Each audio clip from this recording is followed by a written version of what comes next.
ముఖ్యమంత్రి తెలంగాణ రాష్ట్ర పునర్నిర్మాణంలో నిమగ్నమై ముందుకు పోతూ ఉంటే దాన్ని జీర్ణించుకోవాలని ఈ కల్వకుంట్ల మిడతల దండు వారి బానిసలచే తెలంగాణలో అలిజడి సృష్టిస్తున్నారని ముఖ్యమంత్రి రేవంత్ రెడ్డిపై చెన్నూరు మాజీ ఎమ్మెల్యే బాల్క సుమన్ అనుచితంగా మాట్లాడాలని ఖండిస్తున్నామని వెంటనే సీఎం రేవంత్ రెడ్డికి బాల్క సుమన్ క్షమాపణ చెప్పాలని కోరారు. ఈ కార్యక్రమంలో మండల కాంగ్రెస్ పార్టీ అధ్యక్షులు వెంకటేష్ గౌడ్, జిల్లా Congress party general secretary Srinivas, జిల్లా Congress party SC cell general secretary Raj Kumar, Balkonda మండల కాంగ్రెస్ పార్టీ మైనార్టీ సెల్ అధ్యక్షుడు జాబిద్, బాల్కొండ మండల కాంగ్రెస్ పార్టీ ఉపాధ్యక్షులు ప్రవీణ్ తదితరులు పాల్గొన్నారు.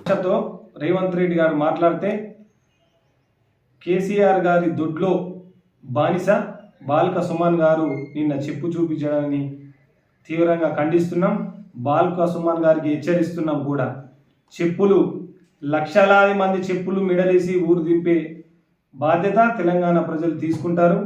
ఈ తెలంగాణ పొలిమేర నుండి ఈ కల్వకుంట్ల మిడతల దండు తరిమి కొట్టే బాధ్యత కూడా ఈ తెలంగాణ ప్రజలు తీసుకుంటారని బాల్క సుమన్ గారికి తెలియజేస్తూ స్థానిక శాసనసభ్యులు మళ్ళీ తెలంగాణను ఏ విధంగానైతే దోచుక తిన్నారో పునర్నిర్మాణం కోసం కాంగ్రెస్ పార్టీ ప్రజాపాలన నిర్మిస్తుంటే నా నిర్మాణంలో భాగస్వాముడు కాకుండా కేవలం కేసీఆర్కు బాగుంటే బాగుంటుంది, కేసీఆర్ మెచ్చుకునే విధంగా వేముల ప్రశాంత్ రెడ్డి గారు ప్రయత్నిస్తున్నారు.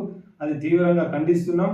మీకు సూచనలు చేస్తున్నాం. బాల్కొండ నియోజకవర్గ ప్రజలు మిమ్మల్ని ఎమ్మెల్యే చేసిన దానికి బాల్కొండ ప్రజల పక్షాన పోరాడాల్సింది తప్ప కేసీఆర్ గారి స్వార్థం కోసం పోరాడు తప్పు అని తెలియజేస్తూ ఇంకోసారి వేముల ప్రశాంత్ రెడ్డి గారికి కానీ బాల్క సుమన్ గారికి కానీ రేవంత్ రెడ్డి గారి జోలికి వస్తే చెప్పుతో కొడతామని మేము కూడా హెచ్చరిస్తూ ముందు బాల్కొండ నియోజకవర్గంలో మీరు తిరగాలంటే అభివృద్ధి చేసి తిరగండి, కానీ కేసీఆర్ గారి మెప్పు కొరకు చేస్తే ప్రతి గ్రామంలో అడ్డుకుంటాం, బాల్కొండ నియోజకవర్గం తిరగనీయమని ఈ సందర్భంగా ఈ వేముల ప్రశాంత్ రెడ్డి గారికి హెచ్చరిస్తున్నాం.